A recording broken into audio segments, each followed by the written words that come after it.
Hello, welcome to our Stronger Connections Grant Distant Reviewer Training Conference. First, I want to thank you for your participation as one of our grant reviewers. This is a huge undertaking. It's a very heavy lift for all of you to do, and I really appreciate, the agency really appreciates your volunteering to do this work. We want to make sure that we have the right applicants. We want to make sure that the folks that are going to be awarded this grant are the best qualified for the grant program. We're going to start this morning. Again, just thanking you for attending this training and to meet some of our team members. My name is Hank Weichert. I am the Director of Student Supports Implementation here at the Texas Education Agency, and I am the Grant Manager for the Stronger Connections Grant. Dr. Amy Blakey is a Director of the Division of Safe and Supportive Schools, and she's overseeing this program and overseeing the work that I am doing. Sarah McCaslin is the Stronger Connections Grant Specialist for this project. And I have a couple of panelists today. I have Victoria Rossi and Carol Sadler, who are going to be supporting with any questions that you may have to answer those or to get those questions to me. And I also have Ashton Millett, who is our Aware State Coordinator and is providing our webinar technical assistance today. So if you have any issues with that, you'll be communicating with Ashton. And then Michael Kuntz will also be joining us. She is our competitive grant manager for this project. For this Zoom webinar, there are two control buttons that you can use. The first one is the Q&A, and you're going to use that if you have any questions for the panelists or if you're having any technology issues with the webinar. Use the Q&A feature to get your questions in or to register those issues so that we can take care of those. And then we also have a closed captioning button for you to get a transcript of this webinar. And we will go ahead and jump into our webinar. So the goals for what we're going to be doing today is we want by the end of this presentation for you, one, to really understand the Stronger Connections Grant Program. And there are two parts to this program. It's the Texas Center for Student Supports and the Stronger Connections Grant Program, which you are being, the applications for which you will be reviewing. I want you to have a general understanding of these programs when you leave this webinar today. And the overview that I give you today does not replace going back and looking over all of the grant materials, the application, the program guidelines, the FAQs, everything that's on the grant opportunities pages that should be with or linked to those reviewer materials that you have already received or will be receiving from our grants division. We also want you to understand, kind of walking through the reviewer guide, receiving some suggestions on what to look for as you're reviewing and scoring the application. We want to make sure that these applications are scored comprehensively and accurately, and that there is some consistency across all of the scoring. We're going to clarify our reviewer expectations, sharing those expectations and giving you some information on your assignments. And then we're also going to give you the opportunity to ask some questions during the webinar using the Q&A feature. And then also at the end of this webinar, today at 3 o'clock, and then tomorrow again at 4 o'clock, we're having office hours. So once you start looking at your applications or reviewing the material, if you have any questions, you can join those sessions. Those were sent to you as well, so that you would have the links to those. And those are just Zoom calls that you would jump into. We'll be there to answer those questions for you. So we're asking you after this training today that you start the review process and start to familiarize yourself with the materials and the application and the scoring, and then just write down any questions you have as you're working through it and bring those to the office hours at 3 o'clock today or at 4 o'clock today using that Zoom link that you were provided for office hours. So I'm going to start just giving you an overview of the first part of this grant, the Texas Center for Student Supports. So from our program guidelines, the purpose of this program is really to provide schools with the training resources and tools to create these supportive learning environments for students. And this is being awarded to one of our ESCs.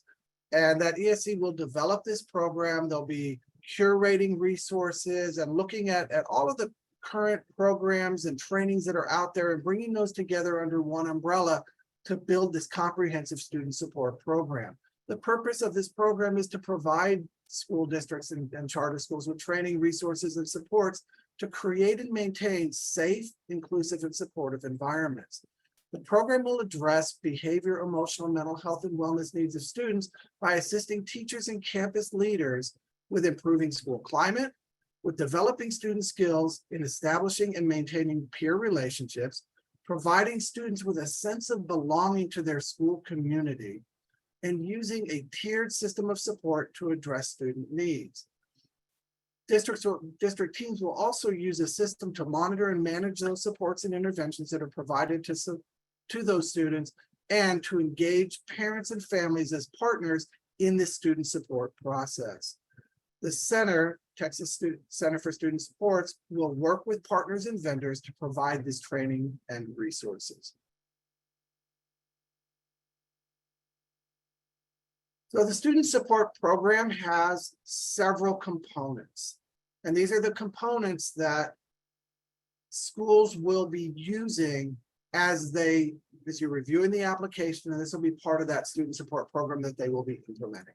So the first thing that the center will do is establish an advisory council, and that's going to be composed of stakeholder groups so they can provide input and feedback on the development of the program and to identify existing resources and strategies to support the development of the student support program.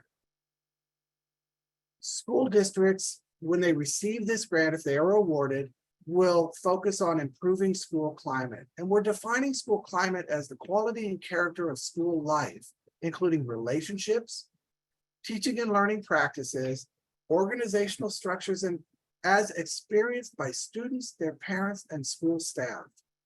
Improving school climate will include assessing the current state using and analyzing data, identifying targeted needs, and developing strategies to address the needs and ongoing monitoring and adjustment to climate improvement strategies.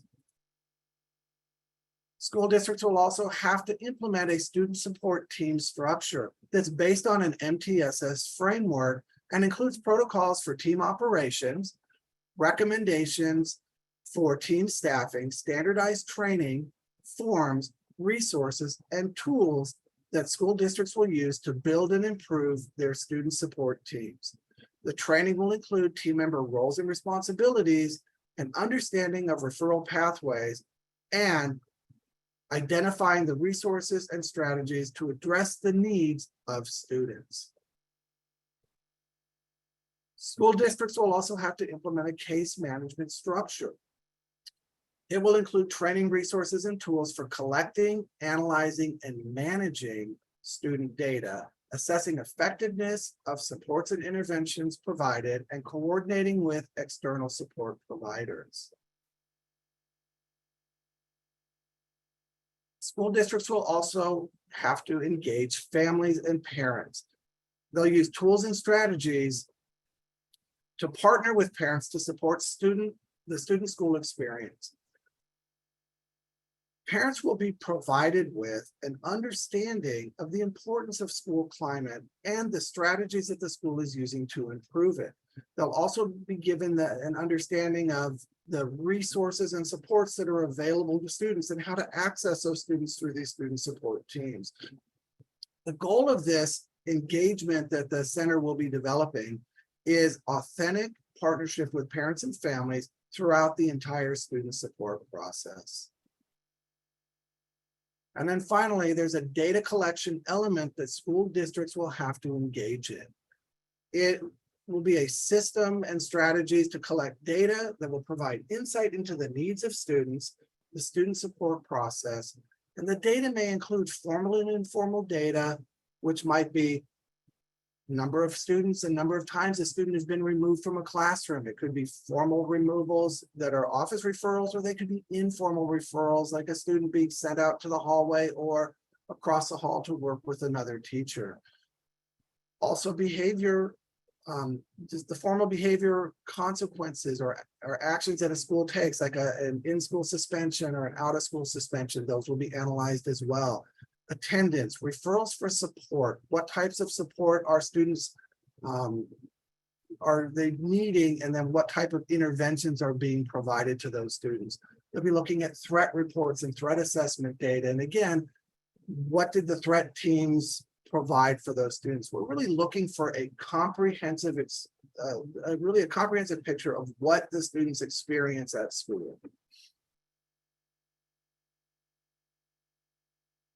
The next part I'm going to talk about is the Stronger Connections Grant Program. And this is what you're going to be scoring the responses to from the applicants. And keeping in mind what the center is producing, the information that I just went over, that's what these school districts are going to be implementing.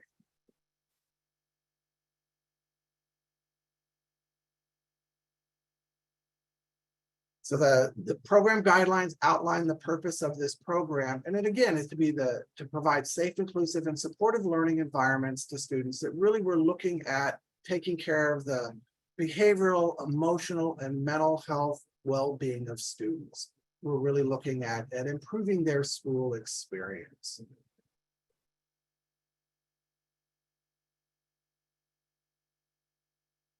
Each participating campus will implement school improvement, school climate improvement strategies. They'll also implement the student support team structure. They'll align that with a case management system, and they will look at and map local, regional, and county resources to support students. They'll develop referral pathways to connect students and families with supports, and they will strengthen partnerships with parents and families to support students. So again, looking back at what the Center for Student Supports was working on that the LEAs will be implementing. Successful implementation of this program is really dependent on the commitment of campus leaders and campus staff.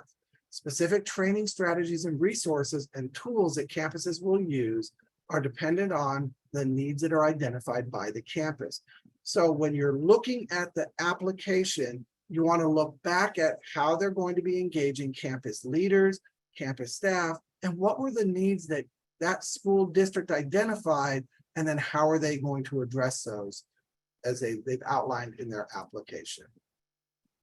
This grant program also has a supplement, not supplant requirement.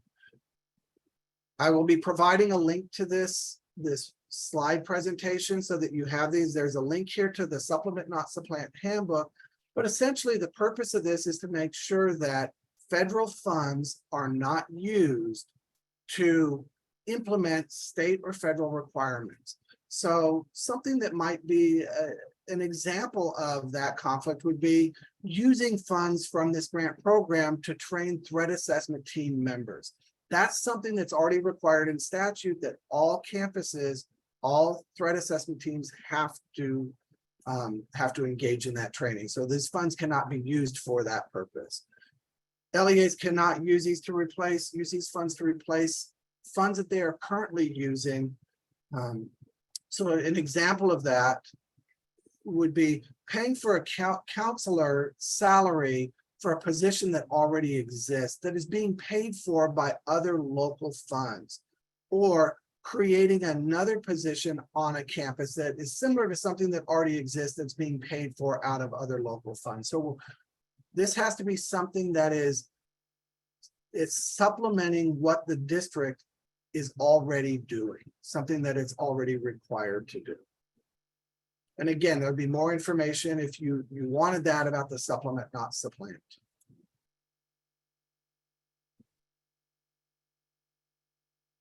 School districts have to agree to these assurances. They are going to assure that they are going to do these 5 things. There are a couple of other things that they will assure to as well, but these are important for you to understand because they're aligned to what the Texas Center for Student Supports will be doing. One of them is implementing or establishing that student support program. The next one is engaging parents and families. Implementing a case management structure, implementing that student support team structure and aligning it to the threat assessment process, and then collecting, analyzing, reporting data to the center.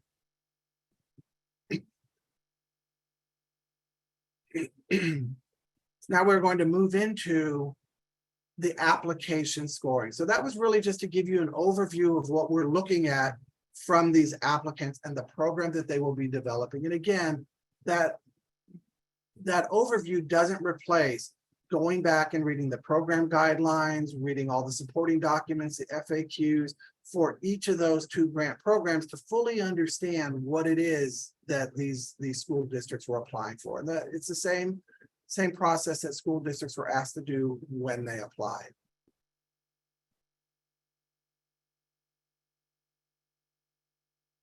So the scoring methodology that will be used for this application process. Every application will be scored by 5 different reviewers. When the reviewer submits their scores, the TEA grants team will take all of the scores for that applicant and they will average those scores to get a final rating for that school district. As a reviewer, you will not see the calculated scores. You are only going to be assigning a rating to each question or each section of the application. And then you will submit those on the scoring survey.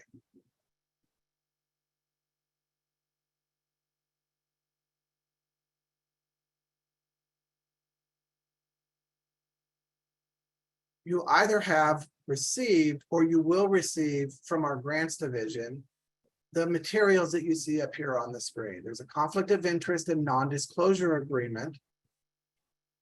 And in that, you'll see the application assignment.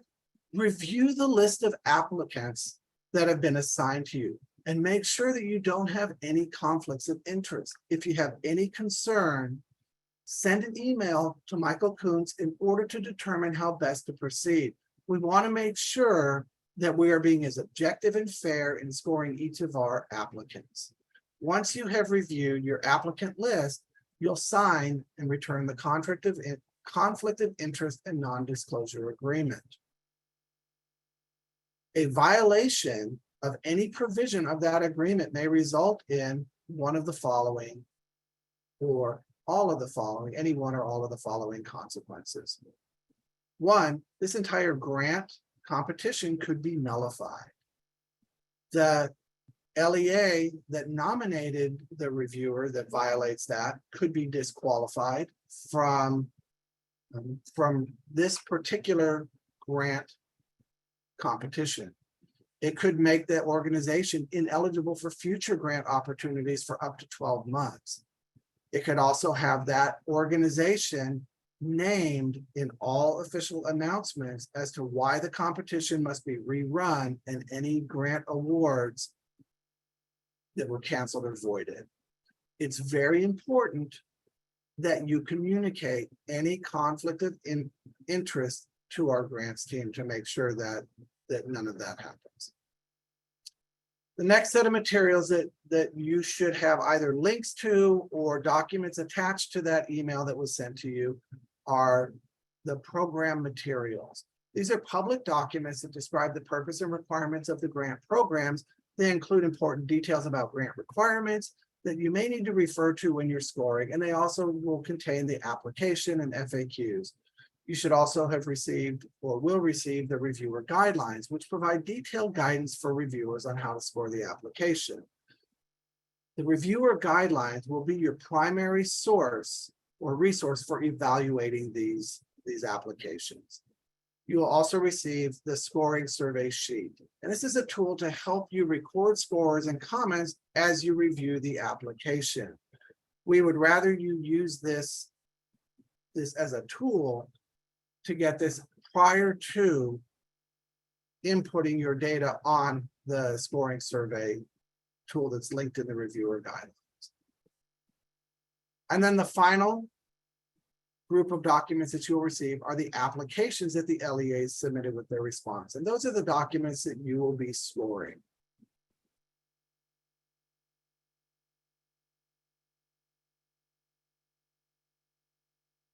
So for the application review steps, the first step is really an important step. Before you start to score an application, scan through the entire application, read it from the beginning to the end. And this is after you've evaluated and reviewed the application materials, the program guidelines and the reviewer guidelines. So as you're reading the application, just scan through it, read through it, and just get a good sense of what it is that the applicant is trying to communicate. It's really easy if you start really getting into scoring and trying to get that rating for each section, to get bogged down in the sections and really not get an overall picture for what the plan is for that application. It's also important to review it first, because sometimes applicants will address one of the requirements in a different section. So if you score a section and something wasn't in there, you might score it lower, but they address it later. So if you scan it first, you'll know that they've addressed that later, and then you can look at that, because we're going to make sure that if they've addressed it, even if it's in the incorrect location, we want that criteria or that requirement scored, because the applicant did address it. When you evaluate each response, you want to compare that to the clearly outstanding criteria that is in the reviewer guideline. You're going to make sure that you're not thinking about it compared to other applicant responses. Look at it only for the response that that applicant has provided within the scope of their larger picture of their application.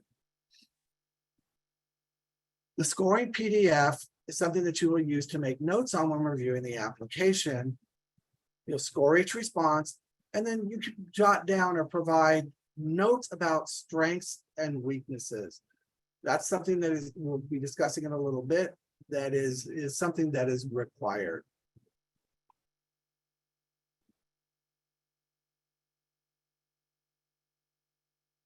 Once you've completed the scoring survey, and you've submitted it using the scoring survey tool that's linked in the reviewer guidelines, you cannot make any changes to that. That score, that document cannot be retrieved.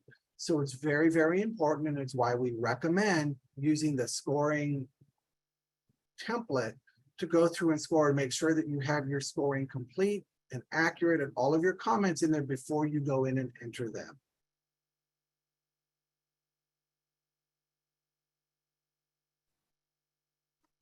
There is a question in the Q&A from Dr. Molly Lubbock. She is asking, on the scoring survey, it was sent with only 6 pages. However, the bottom says page 1 of 20, page 2 of 20, etc. Are we missing a portion? That is a great question. Let me pull up the scoring survey that I was sent.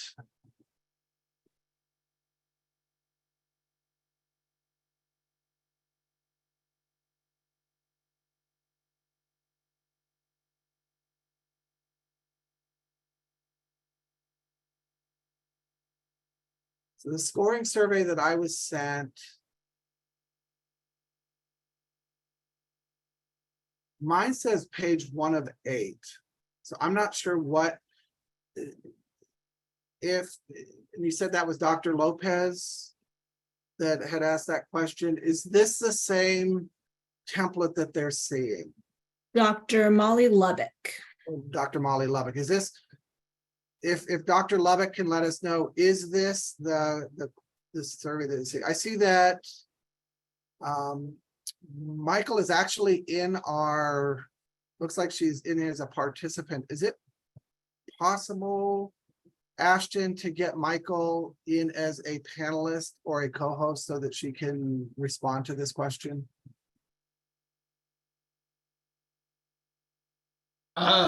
Sorry. Maybe not at this point. But we do have it in the Q&A though. So if you want Dr. Lubbock to just place it in the Q&A. know, Ashton, it looks like there's a button here that allows me to allow Michael to talk. Okay, go for I'm it. gonna click that. So Michael, I'm gonna try to see if I can get you on. Oh, there we go. And Can y'all hear me? yes, Yeah. Okay, cool. Yeah, so the one that I sent is actually that same one that you pulled up. So Dr. Lubbock, if you could send me what you got or what you're looking at, make sure I didn't screw up. And at this point, Hank, all of the peer reviewers have their assignments. okay, So if someone did not get an email from me, if they could reach out to me. I've got 2 that was kicked back, so I'll be working on them after this webinar, but everybody should have their assignments so that while you're going through the application, they can pull up one of the ones that I've sent them. So And you can drop your email in the chat for everybody to get as well. okay, it won't let me. It's saying it's disabled. Is that the Q&A or the chat? You should be able to do it in the chat. Being a oh, never mind. You're not a panelist. I'm sorry. Yeah, it's like it said it's Participant. My bad. If you like, we can drop the your email in the chat for you. Yeah, if you could, that would be great. And Awesome. there is a suggestion that perhaps Joseph Barrett said it looked that way in my phone email, but once I open it in Word on a PC, it looked normal. Maybe this is what is being experienced. Oh, okay. Yeah, could be. But I will drop Michael's email in the chat as well. Thank you. Have issues.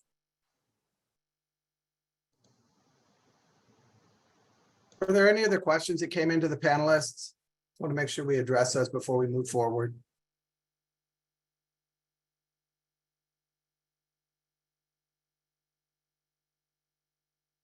I don't see any right now. Okay. All right, so on the scoring survey, a couple of items that I wanted to point out, and this is something that we want to make sure that they are entered accurately, because if not, it could create some issues for us with the scoring. So the first one is this, there's a reviewer identification number, and that was the number that was provided in that email that you received. So you want to make sure that you're putting that number and include the R that's in there. So make sure that you put it on exactly as it is on that email. That's the identifying number for that. The next one is your full first and last name. We want to make sure that we have that information on the scoring survey for the district that you are reviewing and scoring. The next item is the district or organization name, and make sure that you enter it exactly as it is on the application. We have a couple of LEAs that have the same or similar names, so if we don't have it exactly as it's on the application, it may not get associated with the correct applicant. And then finally, just entering the date that you reviewed the application. So those are four areas on that we want to make sure that the data is accurately entered.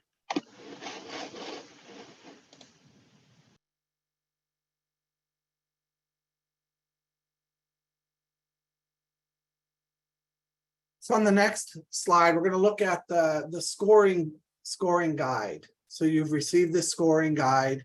The first thing that we want you to do is to read through and really pay special attention to the expectations for reviewers and the scoring suggestions. So those are two sections at the beginning part of the guide that'll give you some information just about what to expect as a reviewer, what we want you to do, and then how to score the responses. In this next section, there's a table that contains just general guidance and information on how to rate a response. So there are these 5 ratings that you can provide to a response. So as you read through them, it'll kind of tell you how, as you're looking at the criteria. So the next slide, we're going to be looking at an example of what a clearly outstanding response would be for a particular response. As you come back to this table, does it have, if it's clearly outstanding, does it have these three components? Is it a complete response? Is it a clear response? And is it a specific response? If it doesn't have all three of those, then you kind of move down to the next one. Is it complete? And does it have some degree of the other two? Or is it a complete response? And is it missing, you know, kind of a little bit more? Does it not include something? So you're going to look at this scoring guide and you're going to use it with the clearly outstanding response criteria for each of the questions. And you'll see that in the next part of the scoring guide. So the clearly outstanding response guidance is provided in these tables. And these tables have a couple of areas that to pay some special note to. So the first one is this kind of teal colored line. It identifies what section the questions are from and the pages in the application that you will find those questions. On the left side is the reviewer criteria, and these rows correspond to a particular question in the application and on the scoring survey. So for example, this would be scoring survey, where this is pointing to scoring survey questions number 11 and number 12 for this particular response regarding SMART goal and measuring progress. This next section is the guidance for a clearly outstanding response. So for the SMART goal response, it would have to have these two elements with the 5 sub-elements for that first element. So it gives you descriptors of what that clearly outstanding response would be. And then finally, just paying special note to what are the words? How many of the pieces do they need? Do they need to have all of the elements? Do they need to have one or more of the elements? Do they need to have, if there's 2 elements, do they need to have both of them? So it's giving you some guidance in here, what has to be in that clearly outstanding response. And you'll find these exemplars of, or these characteristics of the clearly outstanding responses beginning on page 5 of the reviewer guidelines.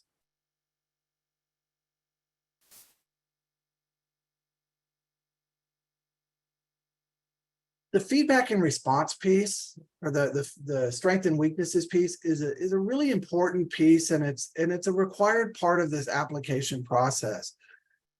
This sometimes can take a lot of your time. It's important to establish kind of a consistent approach that you want to use to be able to take notes as you're reading through, to collect that information as you're scoring the application. You want to find those areas that, if you're rating this as a clearly outstanding response, what were the strengths of the response? What were the things in there that led you to believe this was clearly outstanding, or if it exceeded expectations, or wherever you rated this? You want to use comments or looking at the reviewer guidelines. So if you go back to those reviewer guidelines and it says this is a clearly outstanding response, what are those pieces in there that you need to make sure are in there? You can use those in your comments. If you feel like your comments from applicant to applicant kind of seem repetitive, that's okay. You're commenting about the response that applicant provided, looking for those things that are strengths in there, or looking for some of the things that maybe they could have done better. And those would be those weakness areas. It's important because the applicants can get this information back, which will help them in future applications.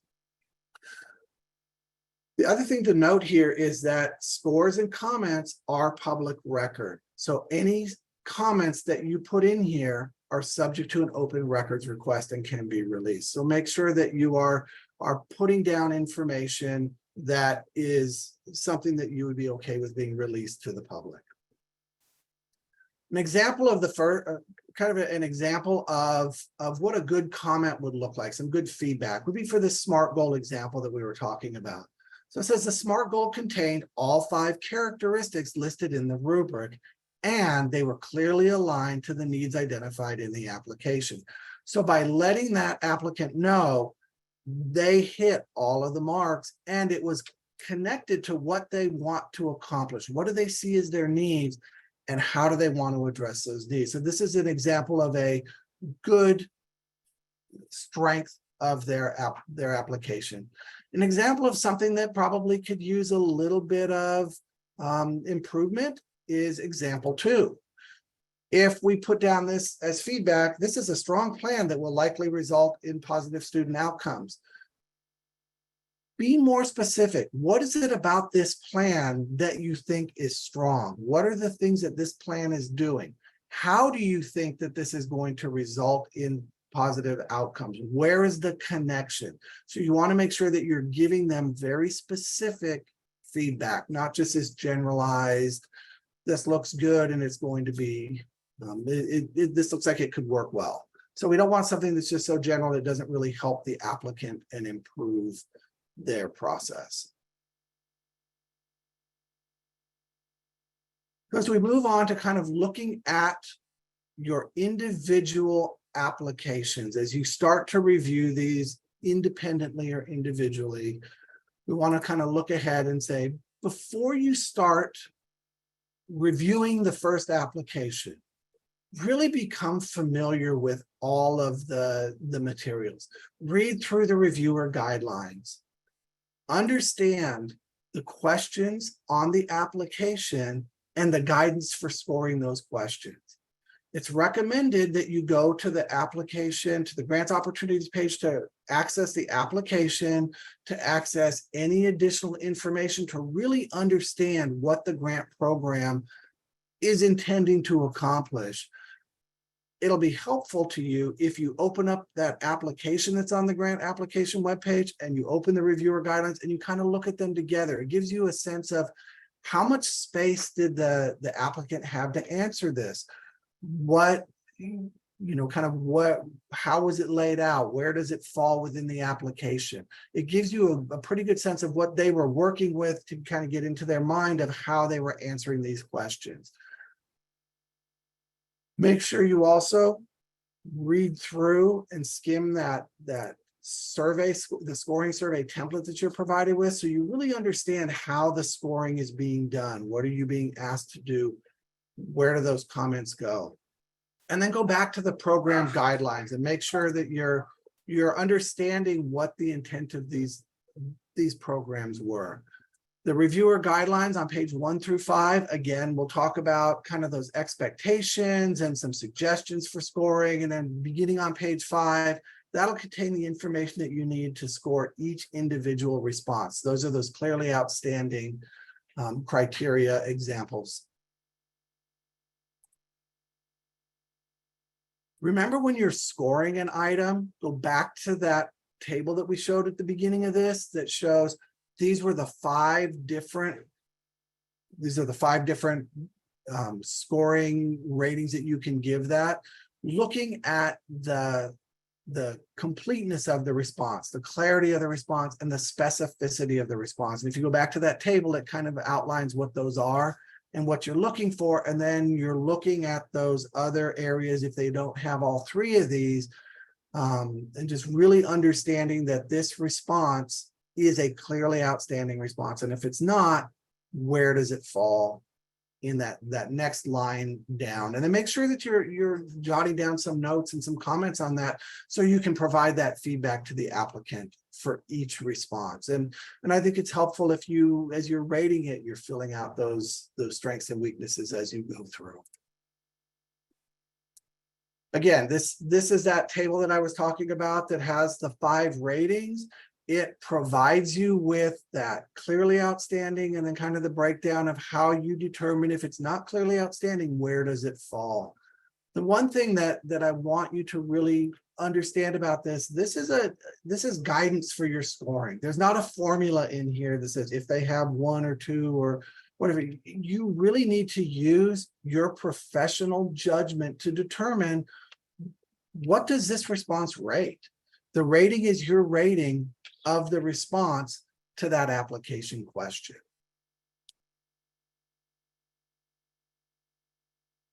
And you want to rate them based on this clearly outstanding criteria, so that when we looked at the one for the SMART goal, there were 2 criteria, and the first criteria had 5 sub-criteria to it. So you want to make sure that it meets all of that criteria, or most of that criteria, or one of those items, depending on how that criteria is written.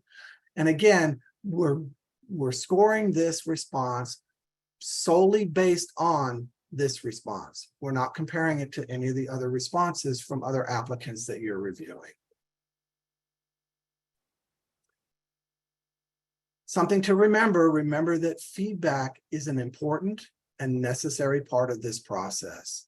It can be time consuming as you're trying to give good quality feedback. So it's important to kind of establish that approach on how you want to give this feedback. And remember that your comments may confirm if the element meets those criteria in the reviewer guidelines. It's okay to refer back to the criteria, to use it in your comments. If your comments, again, seem like you're kind of repeating from application to application or question to question, that's okay as well. You're giving specific feedback about that response for that applicant. So you want to make sure that you have specifics pulled out from examples from what they responded or from those reviewer guidelines. So the application review itself. Some norms that I would like for you to kind of keep in mind is, 1, remember to review the elements that we highlighted in this training. So you're reviewing based on a clearly outstanding response. You're reviewing those individual elements and applicants, and you're using the program guidelines and the other materials to help guide the way that you're rating these responses. If you need support, reach out for support. You'll have Michael's email from Grants, and if there's anything that needs to be forwarded to me, she'll send that to me as well. As you're scoring, look only at the evidence that is provided in those responses. Don't make assumptions. Don't think beyond, well, this is what I think they were trying to say. No, what is it that they actually said? What was the evidence, or what is the information that is provided in that response that allows you to score it the way that you did? And you want to center your review on the program and the goals, the outcomes of what we want from this grant. What is it that schools are intending to accomplish as they develop their SMART goals? Kind of as you're reading through their different responses, how are they aligned to that? And how are they aligned to the overall program guidelines that are giving the guidance for this? And then finally, strive to make steady progress to meet the application review due dates. There are up to 5 applications that you're going to be reviewing. And you want to make sure that you're kind of setting for yourself a time frame that you're going to be making progress and not kind of getting stuck with a lot of applications at the end. So like I said, you'll have up to 5 applications, and they're due by August 22nd. Allow yourself approximately 60 to 90 minutes to review the application. A lot of this time will be just reading through and kind of coming up with those strengths and the weakness comments to really justify your rating for each of those responses. As you progress through and get into your 3rd and your 4th application, your time should decrease because you're more familiar with the program. You won't be referring back to program guidelines or going back to the reviewer guidelines as often as you will be doing on your first review. So that time will decrease. Strive to make steady progress. Set some short-term goals for yourself. A target of two applications completed by next Friday. That gets 2 of them done by the first week. That'll give you the other 3 to get done by the 22nd. So that'll give you another 11 days to get 3 more done. So that'll give you a pretty good kind of a pacing guide to complete all of these by the 22nd. And if you have questions or concerns, reach out to Michael. Her email is on here. When you get the deck, you'll have the email here as well. And you should have it from the email that she sent you with all of your application materials. And then finally, the grants team will be sending out periodic email reminders and updates. I'm going to check with the panelists to see if there are any questions in the Q&A. Currently no questions, but for those of you who have emailed Michael, she said you guys do have the correct application scoring survey. It could be a matter of just how you're opening the file if you're using Google Docs on your phone. So it's 26 questions, I believe, and the page number to get the most accurate would be through the Microsoft Word desktop app.